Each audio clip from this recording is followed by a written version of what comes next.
sento Fabio? Benvenuto Renato finalmente. Allora, qua c'è un suono incredibile con lo stadio davvero pienissimo. L'esordio del Leeds United, un'atmosfera davvero eccezionale come sempre. Spero che arrivi la mia voce Fabio. Sì, arriva la tua voce Renato, ma è parecchio a fatica perché c'è davvero un gran frastuono dietro, si sente tantissimo il tifo. Mi sente il pubblico naturalmente, lasciamo questo tipo di audio.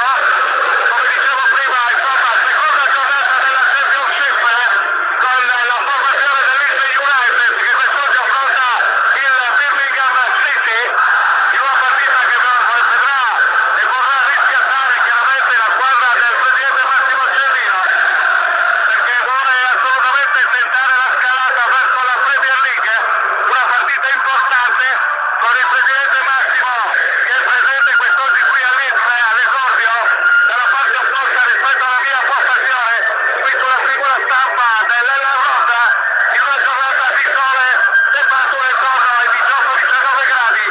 In questo momento le due formazioni stanno effettuando le operazioni di riscaldamento. Naturalmente c'è il sottofondo lindo del Leeds, eccolo, sentirai caro Fabio Pita, sentiamolo insieme.